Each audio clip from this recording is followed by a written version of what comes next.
Hi hello বন্ধুরা, আজকে নিয়ে এসেছি অন্য কিছু। আজকে কোনো রান্নার ভিডিও না, আজকে নিয়ে এসেছি বছরের প্রথম বাড়িতে কাঁঠাল এসেছি, তো সেটাকেই আজকে খুলবো। ছাড়াবো।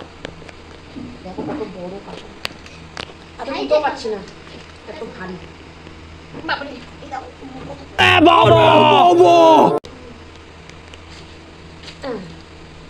পেকে এটার গন্ধ বেরিয়ে গেছে। খাজা কাঁঠাল, বাহ, সবই ভালো লাগে। এই যে কাঁঠালের আঠা, এটাই তো বিরক্ত লাগে।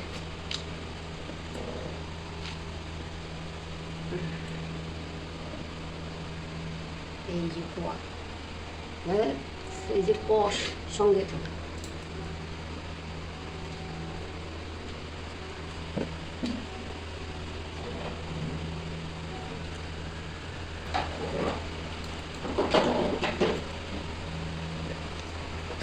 বন্ধুরা, তোমরা কারা কারা কাঁঠাল খেতে ভালোবাসো তারা অবশ্য কমেন্টে জানাবে। কি খাজা কাঁঠাল না গলা কাঁঠাল ভালো লাগে? আমার তো কাঁঠাল দুটোই ভালো লাগে, খাজা হোক আর গলা হোক, মিষ্টি হলেই হলো।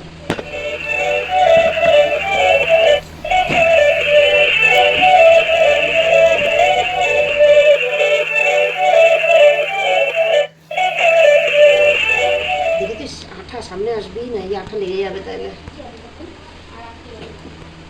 কি হবে? নিজেরই বিরক্ত লাগবে। খেতে ভালোই লাগে, ছাড়ানোর পরে তো অনেকেই কাঁঠাল এখন আনে না, এখন রেডিমেড খোসা ছাড়ানো পাওয়া যায়। লোককে অনেক সুবিধা করে দিয়েছে, তোমাকে ছাড়িয়ে পরিষ্কার করে দেবে একদম, যাতে বাড়িতে এসে করতে না হয় খাটনি করে।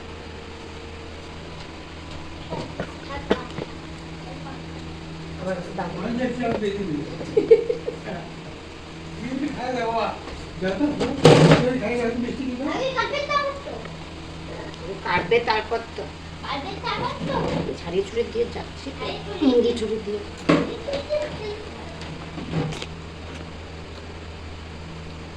পোয়াগুলো বেশ ভালো, একদম ছোটো না, আবার বিশাল বড়, সাইজটা সুন্দর।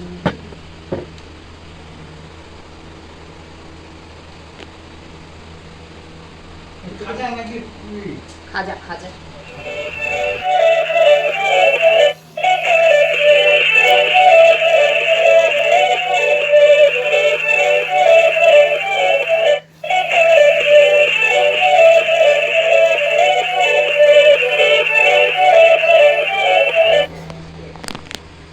বন্ধুরা, আমার কাঁঠাল ছাড়ানোর শেষ। এই যে এই এতগুলো কাঁঠাল বেরোলো এই একটার থেকে, মানে প্রচুর পাওয়া হয়েছে। এই হাইটার মতো ধরলো না, লাস্টে আমার একটা বাটি নিতে হবে। এই যে পুরো কমপ্লিট ছাড়ানো, এটার মধ্যে আর কিছু নেই। এই যে বেরিয়েছে, প্রথমে দেখে অতটা ভাবেনি যে এতগুলো পোয়া বেরোতে পারে না। দেখ, তো আমার ভিডিওটা এখানেই শেষ করছি। কেমন লাগলো তোমাদের অবশ্যই জানিও কমেন্টে। কারা কারা পছন্দ করো এই জিনিসটা তারাও অবশ্যই জানিও, আর শেয়ার করে দিও, সঙ্গে থেকো, আর আমার চ্যানেলটা সাবস্ক্রাইব করে দিও। Tata, bye bye.